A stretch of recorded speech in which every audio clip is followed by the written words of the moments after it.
Hi, welcome to my channel flowing Teesta and मैं हूं आपके सामने तीस्ता। मैं आज अहमदाबाद से सुबह फ्लाइट लेकर पहुंच गई जम्मू। जम्मू में आज आकर पहुंच गई थी अराउंड 3:30। जम्मू में आपको टैक्सी मिल जाते हैं। आपको प्रीपेड एक टैक्सी लेना पड़ेगा अगर आप लेना चाहते हैं, या फिर आपको कोई भी और व्हीकल आप ले सकती हो। मैंने प्रीपेड टैक्सी लिया था। टैक्सी में मुझे 1825 पे करना पड़ा और रास्ते में एक टोल भी मिला, वहां भी 150 रुपीज एक्स्ट्रा पे करना पड़ा। The distance between Jammu to Katra is 50 kilometres. आप अगर बाय फ्लाइट से नहीं आते हैं, आप अगर ट्रेन से आते हैं, तो आप दिल्ली हो या कहीं भी जगह से हो, आप कटरा तक भी आ सकते हो, क्योंकि आपको जर्नी माता वैष्णो देवी की जो यात्रा है वो कटरा से स्टार्ट करना पड़ेगा। यहाँ मैं best western swing high hotel में ठहरी हुई हूँ, जो कि कटरा बस स्टैंड से बहुत नजदीक में है। मैंने ये होटल अगोदा से बुक की थी, जो कि मेन कटरा टाउन में ही था।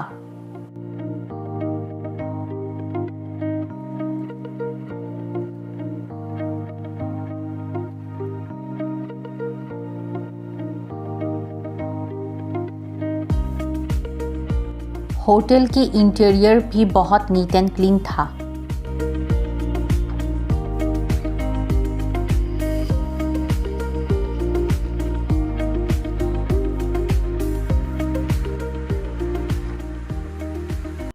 चलिए आपको दिखाते हैं मेरी रूम का व्यू, जो कि एक सुपीरियर रूम है। इस रूम को मैंने बुक किया था और एगोदा से, जो कि इसका टैरिफ पड़ा था 3757।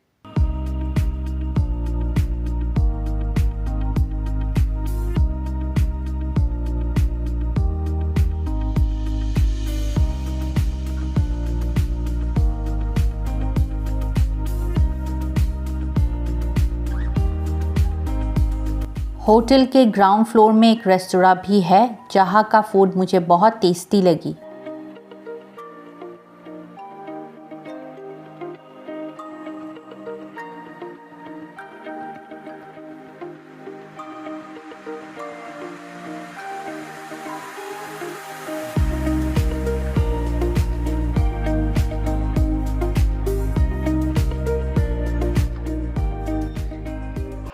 अगर आप लोग जम्मू एंड कश्मीर के बाहर से आ रहे हो एंड अगर आप लोगों की सिम प्रीपेड है, तो वो सिम यहाँ पे नहीं चलेगा। यहाँ कोई गवर्नमेंट का रूल्स एंड रेगुलेशन है, इसलिए वो सिम नहीं चलता है। आप लोग को यहाँ पे आके एक प्रीपेड सिम लेना पड़ेगा। हाँ, अगर आप लोग की पोस्टपेड सिम है तो वो चलेगा।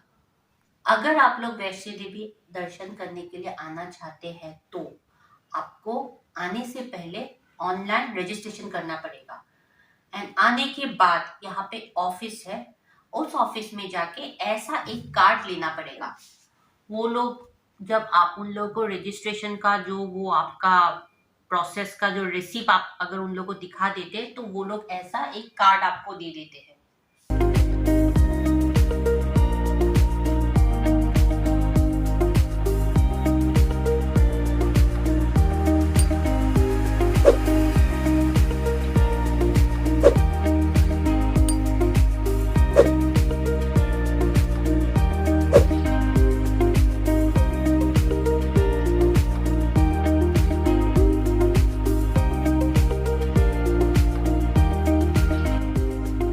लेकिन मैंने अभी आप लोगों को जो ये कार्ड दिखाया, ये कार्ड सिर्फ 6 आवर्स के लिए वैलिड रहता है। यहाँ पे यात्रा करने का जो एंट्री पॉइंट है बाणगंगा, वो विद इन 6 आवर्स आप लोग को पहुंचना पड़ेगा। अगर आप विद इन 6 आवर्स में वहां तक नहीं पहुंचते हो, तो ये कार्ड इनवैलिड हो जाता है एंड आप लोगों को फिर से जाके एक कार्ड न्यूली इशू करना पड़ेगा। तो कल सुबह मैं मॉर्निंग माता वैष्णो देवी की यात्रा स्टार्ट करूंगी। जो जो मुझे दिखाई देता है मैं आप लोगों को भी दिखाऊंगी, मैं भी एंजॉय करूंगी, आप लोग भी एंजॉय कीजिएगा। सोच रही हूँ कि मैं वॉक करके जाऊंगी। अगर हो सके तो पूरी की पूरी वॉक करूंगी। अगर नहीं होता है तो बाकी जो चीजें हैं, जैसे कि पालकी है या फिर घोड़े हैं, वो लेना पड़ेगा। अभी वहां जाके मालूम पड़ेगा कि मैं कितना दूर वॉक कर पाऊंगी या मुझे पालकी भी लेना पड़ सकता है। तो जो होता है मैं कल आप लोगों को दिखाऊंगी एंड बताऊंगी भी। Till then take care, bye bye, good night, जय माता दी। ये देखिए पहाड़ में यात्रा का रूट। एक बात मैं आपको बता देना चाहती हूँ, जैसे कि मैंने आपको कल बोली थी कि बाणगंगा गेट से एंट्री लेने के लिए within 6 hours of issuing the card आपको गेट तक पहुँचना होगा। वही रूल मुझे बताया गया था श्राइन बोर्ड के ऑफिस में, बट प्रैक्टिकली मैंने देखा कि वो रूल इतना स्ट्रिक्टली फॉलो नहीं किया जाता है और यात्रा का एंट्री कार्ड अगले दिन शाम को लेके भी नेक्स्ट डे मॉर्निंग में जब बाणगंगा गई वही कार्ड से मुझे अंदर एंट्री मिल गई। ये है बाणगंगा की मेन गेट, जिससे एंट्री लेके आपको फ्रिस्किंग पॉइंट मिलेंगे जहां आपका बैग वगैरह चेकिंग होगा। उसके बाद आप अंदर जा सकते हैं। गेट से एंट्री लेके ही बहुत सी शॉप्स आपको मिलेंगे जहां से आप ऊपर मंदिर में चढ़ाने के लिए प्रसाद, नारियल वगैरह खरीद सकते हैं। नीचे से ऊपर तक जाने के लिए आपको घोड़े या पलकी मिल जाएंगे, जिसकी रेट्स श्राइन बोर्ड ने फिक्स करके रखा है। ऑल्टरनेटिवली आप हेलीकॉप्टर सर्विस भी अवेल कर सकते हैं, जिसका फेयर है आने और जाने का 3660 पर पैसेंजर। हेलीकॉप्टर बुकिंग आपको ऑनलाइन करना पड़ेगा माता वैष्णो देवी श्राइन बोर्ड की वेबसाइट में जाके।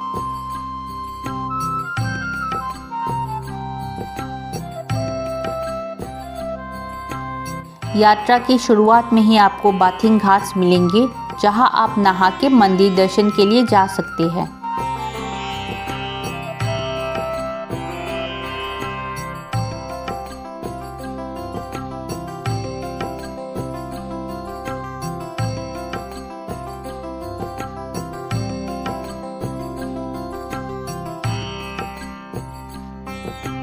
यहाँ बाणगंगा पुलिस चौकी की फ़ोन नंबर वगैरह भी दिया हुआ है।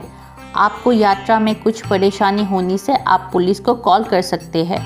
यहाँ श्राइन बोर्ड की मेडिकल यूनिट भी है जहाँ आपको इमरजेंसी मेडिकल एड दिया जाता है।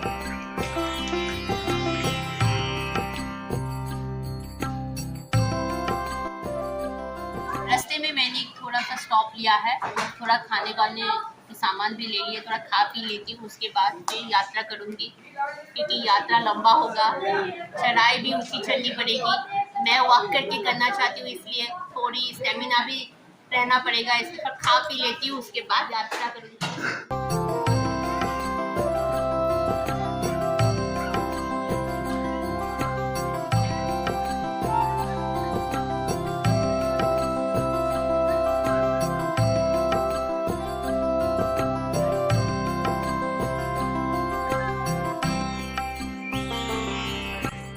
यहाँ मैंने नोटिस की कि हर 300 to 400 मीटर्स के बाद टॉयलेट्स बनाया हुआ है separately for ladies and gents, और पीने का पानी का भी अच्छा व्यवस्था है।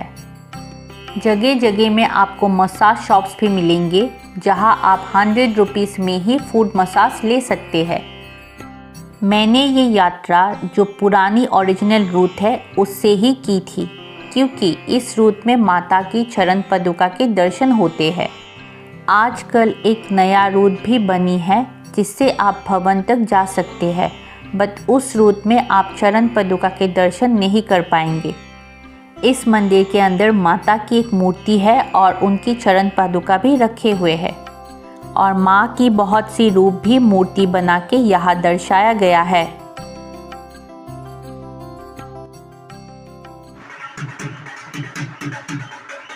रास्ते में आपको बहुत जगह ये भांगड़ा ढोल बजाने वाले भी मिलेंगे जो इस यात्रा में आपका जोश बढ़ाएगा। आप इन लोगों को बजाने के लिए पैसा देके मदद भी कर सकते हैं।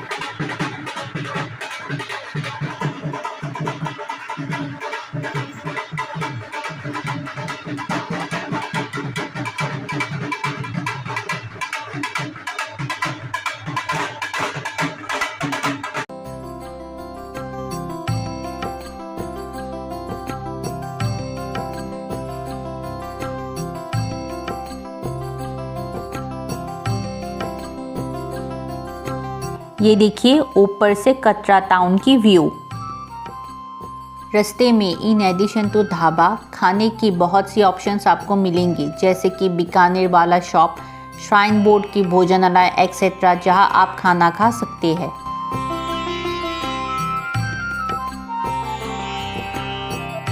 बीच बीच में आपको स्टेप्स भी मिलेंगे, जिससे जाने से रूट को आप थोड़ा शॉर्टकट कर सकते हैं, लेकिन स्टेप्स चढ़ने से सांसें फूलने का और जल्दी ही थक जाने का चांसेस रहता है।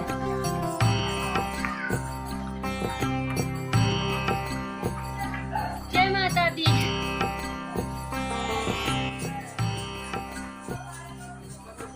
पीछे से माता की मंदिर तक 13 किलोमीटर का डिस्टेंस होता है, तो मैं ऑलरेडी हाफ वे क्रॉस कर चुकी हूँ। 6.5 किलोमीटर मैंने अभी तक कंप्लीट कर लिया वॉक करके। अभी मुझे फिर से 6.5 किलोमीटर यहाँ से जाना है। 6.5 किलोमीटर कंप्लीट करने के लिए मुझे 3 आवर्स लगे हैं। मैंने सुबह 10:30 से जर्नी की, अभी बचा है 1:30। बहुत स्लोली आ रही हूँ। स्लोली आने से एक फायदा होता है कि थकान कम होती है। आप स्लोली चढ़ते जाइए, आसान होता है मार्ग।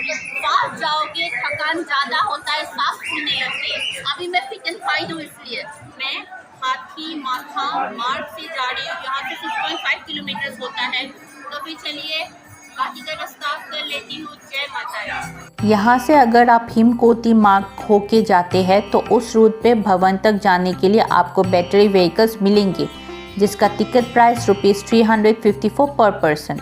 इसका मतलब है यहाँ से आप पैदल नहीं जाके बैटरी ऑपरेटेड व्हीकल में बैठ के भवन तक पहुँच सकते हैं। हाथी माथा मार्ग से जाने से आपको रास्ते में अर्थ क्वारी मिलते हैं, तो अगर आपको अर्थ क्वारी में जो एक मंदिर का गुफा है वो देखना है तो आप इस मार्ग का रूट पकड़ लीजिए। ये वीडियो लंबा होने की वजह से इस एपिसोड को मैं यही एंड करती हूँ। इसके नेक्स्ट एपिसोड में मैं आपको अर्थ क्वारी और माता की मंदिर दर्शन करने का जो भी इंफॉर्मेशन है वो प्रोवाइड करूँगी। So stay tuned.